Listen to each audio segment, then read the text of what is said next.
ሰላም ጤና ይስጥልን ክቡራን የዩቲዩብ ቤተሰቦች፣ የሰዓቱን አጫጭር መረጃዎች እየቀርብ ያለው እስከ ፍጻሜው አብራችሁን ቆዩ።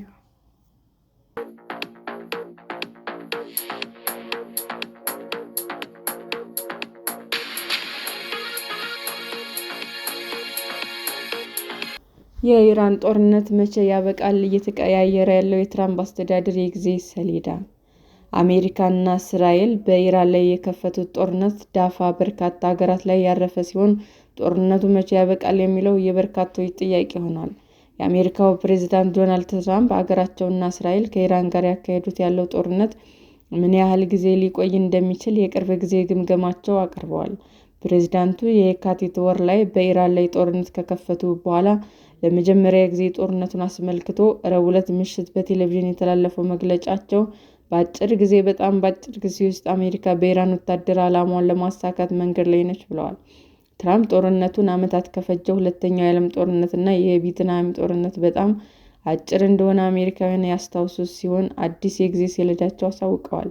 ኢራናውያን በሚቀጥሉት 2 እና 3 ሳምንታት ውስጥም ወደሚገባቸው የድንጋይ ዘመን እንመልሳቸዋለን ብለዋል።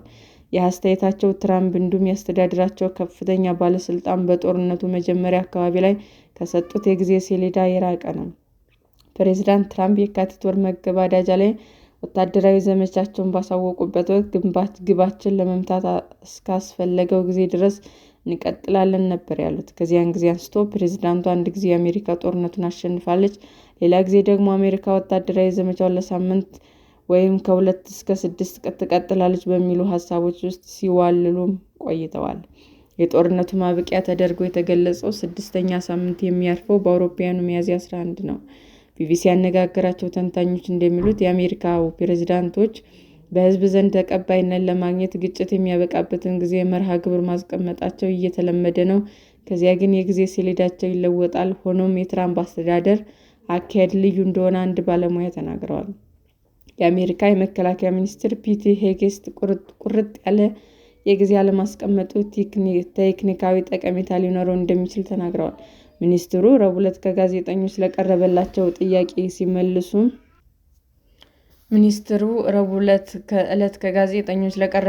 ጥያቄ ሲመልሱም ለጠላቶቻችሁ ምን ልታደርጉ ወይም ላታደርጉ እንደምትችሉ አትነግሯቸውም፣ መቼ ማቆም እንደምትፈልጉ ለጠላቶቻችሁ አትነግሯቸውም ብለዋል። ትራምፕ ከ4 እስከ 6 ሳምንታት፣ ከ6 እስከ 8 ሳምንታት ብለዋል። የሆነ የውስን ጊዜ ሊሆን ይችላል። ሆኖም በግልጽ ይህ ነው ብለን አንገልጽም፣ ምክንያቱም ግባችን ዓላማዎቻችንን ማሳካት ነው። ለዚህም በጥሩ መንገድ ላይ ነን ብለዋል ሚኒስትሩ። ግጭቱ በቀጠለበት ሌሎች በትራምፕ አስተዳደር ውስጥ ያሉ ከፍተኛ ኃላፊዎች ጦርነቱ መቼ ሊያበቃ እንደሚችል የራሳቸውን ትንበያ እየሰጡ ሲሆን፣ አንዳንዶች ከፕሬዝዳንቱ ሀሳብ ጋር የሚቃረኑ ይመስላሉ። በአውሮፓውያኑ መጋቢት 8 የመከላከያ ሚኒስትር ሄግሴት በሲቢኤስ ኒውስ የ60 ደቂቃ ፕሮግራም ላይ ሲናገሩ እርምጃው ገና መጀመሩ እንደሆነ ገልጸው ነበር። 24 ሰዓት ባልሞላ ጊዜ ውስጥም የመከላከያ መስሪያ ቤቱ ውጊያው ገና ጀመረ ሲል ንግግራቸውን በማህበራዊ ሚዲያ ላይ አስተጋብተዋል። በዚያው ቀን በፍሎሪዳ በተካሄደ ጋዜጣዊ መግለጫ ላይ ትራምፕ አሜሪካ በኢራን ወታደራዊ ግቦችን ለማሳካት ወሳኝ ድሎችን እንደተቀዳጀች ገልጸው አንዳንድ ሰዎች ተጨንቀዋል ብለዋል።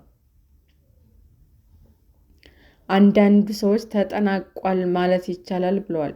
የአሜሪካ ውጭ ጉዳይ ሚኒስትር ማርኮ ሩቢዮም የራሳቸውን አስተያየት ሰጥተዋል። አስተያየታቸው ብዙውን ጊዜ በትራምፕ እና በሄግሴት መካከል የሚያርፍ ነው። ሩቢዮ ትራምፕ ኢራንን በተመለከተ ከዋይት ሀውስ ከሰጡት መግለጫ አንድ ቀን ቀደም ብሎ ማክሰኞ ዕለት ለፎክስ ኒውስ ሲናገሩ የመጨረሻው መስመር ማየት እንችላለን፣ ዛሬ አይደለም፣ ነገም አይደለም፣ ግን እየመጣ ነው ብለዋል።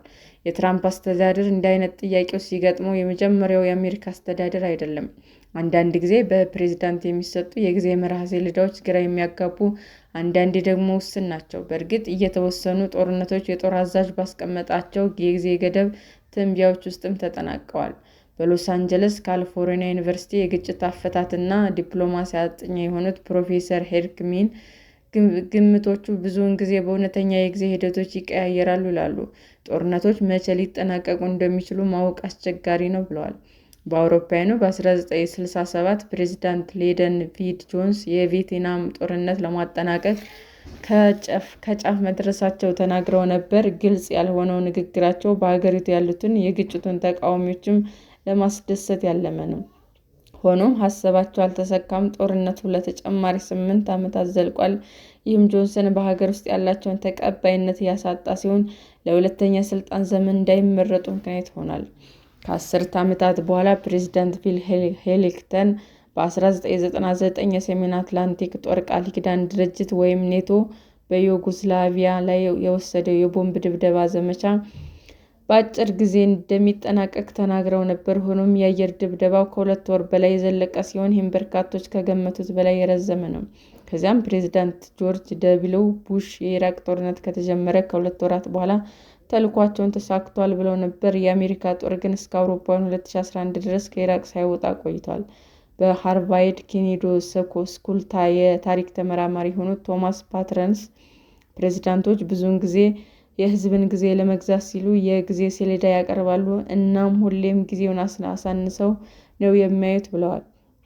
አሁንም ፕሬዚዳንት ትራምፕ እና አማካሪዎቻቸው የጊዜ ሰሌዳቸውን የጦርነት ምክንያት በመለዋወጣቸው ኢራን ጎልታ ወጥታለች ብለዋል። አዲስ አበባ አንድ ቢቢሲ ያነጋገራቸው ባለሙያ በአስተዳደሩ ውስጥ ያለው አቋም የተለያየ እና ወጥነት የሌለው ነው። በዚህ ላይም ሳላስበው የምችለው ምንም አይነት ተመሳሳይ ታሪክ የለም ብለዋል። ዋይት ሀውስም እንዲህ አይነት አስተያየቶችን ያስተባበለ ሲሆን የፕሬዝዳንት ጽሕፈት ቤት ቃል አቀባይ ካሮላይን ሌቪት ባለፈው ወር ትራምፕ እና ሙሉ ቡድናቸው ግልጽ የሆነ ወጥነት ያለው ዓላማ አስቀምጠዋል ብለዋል። ትራምፕ ረቡዕ ዕለት ለአሜሪካ ሕዝብ ያደረጉት ንግግር በከፍተኛ ሁኔታ የተጠበቀ ነበር፣ ምክንያቱም ፕሬዝዳንቱ ጦርነቱ በተመለከተ በሚሰጡት የመጀመሪያ መግለጫ ላይ ወሳኝ ዜናዎች ይናገራሉ ተብሎ ነበር። በዋሽንግተን ትራምፕ የምድር ጦር ወደ ኢራን እየላኩ እንደሆነ ወይም ጦርነቱ ሊያቆም ይችላል የሚሉ ግምቶች ነበሩ። ሆኖም ትራምፕ በምትኩ አዲስ የጊዜ ሰሌዳ ነበር ያቀረቡት። ሰላም ጤና ይስጥልን ውድ የዩቲዩብ ቤተሰቦቼ እንዴት ናችሁ?